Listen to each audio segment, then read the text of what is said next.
Piece ಅಂತ ಹೇಳ್ತಾರೆ. ಶಾಂತಿ ಇದ್ರೆ ನೆಮ್ಮದಿ ಬರುತ್ತೆ ಅಲ್ವಾ. ಹಾಗೇನ್ ಮಾಡ್ತಾರೆ, ಬುದ್ಧ ಒಂದು ನದಿ ಹತ್ರ ಹೋಗ್ತಾ ಇರ್ತಾರಂತೆ ಶಿಷ್ಯನ ಜೊತೆ ಹೋಗುವಾಗ ಏನಾಗುತ್ತಂತ ಅಲ್ಲಿ ಗುರುಗಳಿಗೆ ಬಾಯಾರಿಕೆ ಆಗುತ್ತಂತೆ.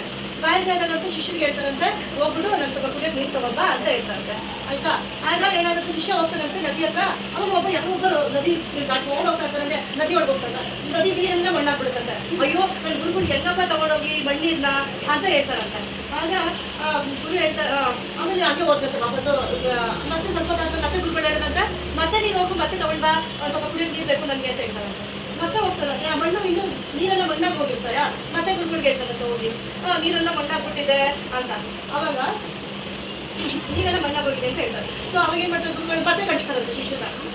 ಮತ್ತೆ ಹೋಗ್ತಾ ಸ್ವಲ್ಪ ತಾದ್ಮೇಲೆ ಅವಾಗ ಹೋಗ್ತಾರಂತೆ. ಅವಾಗ ನೀರೆಲ್ಲ ಫುಲ್ ತಿಳಿಯಾಗ್ಬಿಟ್ಟಿರ್ತದೆ, ಮಣ್ಣೆಲ್ಲ ಕೇಳ್ಬಿಟ್ಟಿರುತ್ತೆ.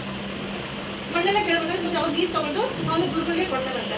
ಆಗ ಗುರುಗಳ ಹತ್ರ ಹೋಗ್ಬಿಟ್ಟು ಕೇಳ್ತಾರಂತ, ಅವನು ಎಂಟೇ ಗೊತ್ತಾ ನೀರು ತಗೊಂಬಂದೆ ನೀನು, ಈಗ ಮಣ್ಣಾಗಿರ್ಲಿಲ್ವಾ ನೀರು ಅಂತ ಕೇಳ್ತಾರೆ. ಆಗ ಶಿಷ್ಯ ಹೇಳ್ತಾರಂತೆ, ಯಶಸ್ ಅಂತ ಹೇಳ್ತಂತೆ, ಅವರು ನೀರೆಲ್ಲ ಇವಾಗ ನೀನು ಏನ್ ಮಾಡಿದೆ ನೀರು ತಿಳಿಯೋದಕ್ಕೆ ಅಂತ ಹೇಳಿದ್ರೆ, ಒಂದು ಸ್ವಲ್ಪ ಹೊತ್ತು ನಾನು ಏನು ಶೇಕ್ ಮಾಡಲಿಲ್ಲ, ಅಳ್ಳಾಡಿಸ್ಲೇ ಇಲ್ಲ, ನಾನು ನೀರನ್ನ ಹಂಗೆ ಬಿಟ್ಬಿಟ್ಟೆ.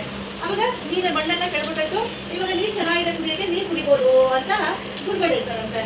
ಆಗ ಏನ್ ಮಾಡ್ತಾರಂತೆ ಗುರುಗಳು, ನೋಡ್ಯಾ ಅದಕ್ಕೆ ಹೇಳೋದು, ನಾವು ಏನಾದ್ರು ನಮ್ಮ ಮನಸ್ಸು ಕೆಟ್ಟೋದಾಗ, ನಾವು ಜಗಳ ಆಡಿದಾಗ ಅವಾಗೆಲ್ಲ ನಾವು ಸೈಲೆಂಟ್ ಆಗಿ ಬಿಡ್ಬೇಕಂತೆ. ಅವಾಗ ಸೈಲೆಂಟ್ ಆಗಿದ್ರೆ ಎಲ್ಲ ಸಮಾಧಾನ ಆಗುತ್ತೆ, ಎಲ್ಲ ಸರಿ ಹೋಗುತ್ತೆ. ಗೊತ್ತಾಯ್ತಾ? ಇದರಿಂದ ಏನಪ್ಪ ಕಲ್ತ್ಕೊಂಡಿದ್ದಾಯ್ತು, ಏನ್ ಕಲ್ತ್ಕೊಂಡಿದ್ರಿಂದ